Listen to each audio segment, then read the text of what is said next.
أعوذ بالله من الشيطان الرجيم بسم الله الرحمن الرحيم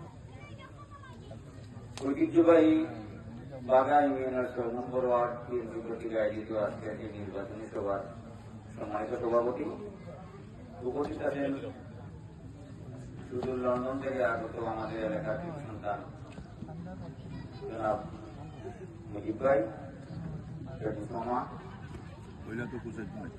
উপস্থিত আছেন বাগা ইউনিয়ন বিএনপির সিনিয়র সভাপতি জনাব জামাল আহমদ ভাই, উপস্থিত আছেন বাগা ইউনিয়ন বিএনপির সংগ্রামী সাধারণ সম্পাদক জনাব আহাদুর রহমান কামরুল ভাই। বক্তব্য আমার পূর্বে আপনারা অনেক শুনেছেন, পরবর্তীতে আরো গুরুত্বপূর্ণ বক্তব্য রাখবেন এখানে নেতৃবৃন্দ আছেন। যে জায়গায় ফেরদৌসের মতো নেতা উপস্থিত থাকেন সেখানে আমাদের বক্তব্য দেওয়ার সুযোগ থাকে না।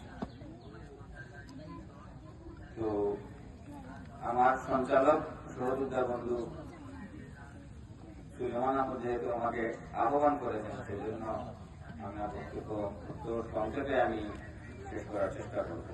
আর সংক্ষেপে বক্তব্য দিয়ে থাকি।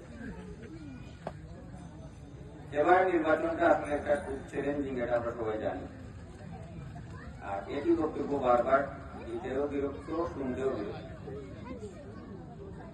ভোট বাহিনী যেভাবে আমাদের দলের বিরুদ্ধে অপপ্রচার শুরু করেছে, সেটা মোকাবিলা করতে হলে আমাদের সবাইকে সচেতন ভাবে, সুস্থির ভাবে এর মোকাবিলা করতে হবে। কোনো অবস্থাতেই ওদের ফাঁদে পা দেওয়া যাবে না। ওরা নির্বাচন বানচালের চেষ্টা করতে আমরা সবাই যাই। আমার অনুরোধ থাকবে প্রত্যেকের নিজ এলাকায়, আমি লালনগরে সারাদিন যদি ঘুরি তাহলে একটা ভোটার কালেকশন করতে পারবো না। ঠিক তদ্রুপ আমার সহযোদ্ধা এনামত অথবা সুলেমান রুস্তমপুর গিয়ে কালেকশন করতে পারবো। এখন একদম সময় সন্নিকটে আমরা আমাদের নিজ এলাকায়, নিজ গ্রামে, নিজ পাড়ায় আমরা দানের শীষের পক্ষে, দানের শীষের সমর্থনে আমরা কাজ করব। এই অনুরোধ এই আহ্বান জানিয়ে আমার সংক্ষিপ্ত বক্তব্য শেষ করে সবাইকে ধন্যবাদ। আসসালামু আলাইকুম।